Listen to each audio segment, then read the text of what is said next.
പ്രിയപ്പെട്ടവരെ, ഇന്നും ഈ ബാക്ക്ഗ്രൗണ്ടിൽ തന്നെ ചെയ്യണമെന്ന് ആഗ്രഹിക്കുന്നത് കൊണ്ടാണ് ഞാൻ അങ്ങനെ ഇരുന്ന് തന്നെ ചെയ്യുന്നത്.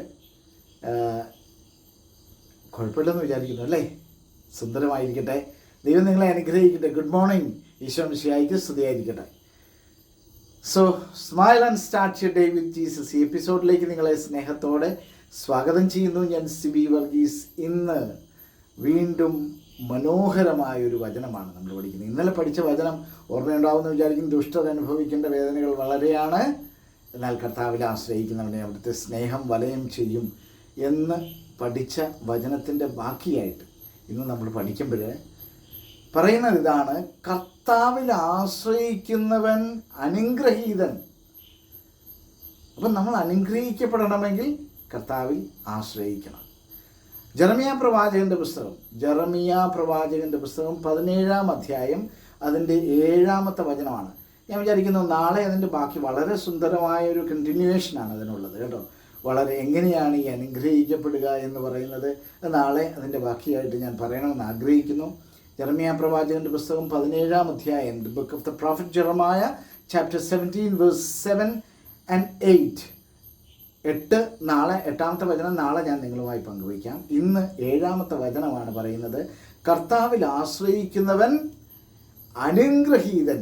എൻ്റെ ബാക്കി പറയുകയാണ്, അവൻ്റെ പ്രത്യാശ അവിടുന്ന് തന്നെയാണ്. അവിടുന്ന് തന്നെയാണ് അവൻ്റെ പ്രത്യാശ. കാരണം ദൈവത്തിൽ പ്രത്യാശ വെച്ച് കഴിഞ്ഞാൽ മറ്റൊന്നിനും ഒരു കുറവുണ്ടാവില്ല. പ്രശ്നങ്ങളും പ്രയാസങ്ങളൊക്കെ വന്നു, പക്ഷേ ഇതൊക്കെ തരണം ചെയ്യാനുള്ള കൃപ നമുക്കുണ്ടാവും. അപ്പോൾ വചനം പറയുകയാണ്, കർത്താവിൽ ആശ്രയിക്കുന്നവൻ അനുഗ്രഹിക്കപ്പെട്ടവനായിട്ട് മാറും. അവൻ്റെ പ്രത്യാശ ദൈവമാണ്, അവൻ്റെ പ്രത്യാശ അവിടുന്ന് തന്നെ എന്നാണ്. Blessed R those who trust in the Lord, whose trust is the Lord. Blessed are those who trust in the Lord, whose trust is the Lord. അപ്പോൾ ദൈവത്തിൽ ആശ്രയിക്കുന്നവനെ അവിടുത്തെ സ്നേഹം വലയം ചെയ്യുമെന്ന് നമ്മൾ ഇന്നലെ പഠിച്ചെങ്കിൽ നാം അനുഗ്രഹിക്കപ്പെടാൻ ഏറ്റവും നല്ല ഉപാധി ദൈവത്തിൽ ആശ്രയിക്കുക. അപ്പോൾ ദൈവമാണ് നമ്മുടെ പ്രത്യാശ. ദൈവത്തിൽ ആശ്രയിക്കുക. പിന്നീട് നാളെ ആ വചനം പഠിക്കുമ്പോഴത്തേക്കും അവൻ ആറ്റുതീരത്ത് നട്ട മരം പോലെയാണെന്നൊക്കെ നമ്മൾ വെച്ചാൽ അതിൻ്റെ വേരുകൾ ഈ വെള്ളത്തിലേക്കൊക്കെ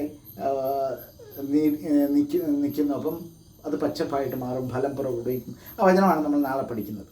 അപ്പോൾ ഇന്ന് അതിൻ്റെ തുടക്കമാണ്. 17-ാം അധ്യായം, ജെറമിയ പ്രവാചകൻ്റെ പുസ്തകം 17-ാം അധ്യായം അതിൻ്റെ 7-ാം വചനം ഇന്ന് പഠിക്കുകയാണ്. വളരെ പെട്ടെന്ന് പഠിക്കാൻ പറ്റുന്ന ഒരു വചനമാണ്. നിങ്ങൾ പഠിക്കണം കേട്ടോ. വചനത്തിൻ്റെ അഭിഷേകം നിങ്ങൾക്ക് ലഭിക്കാനായിട്ട് പ്രത്യേകം പ്രാർത്ഥിക്കുന്നു. ഈശോ അനുഗ്രഹിക്കട്ടെ കേട്ടോ. ആമേൻ.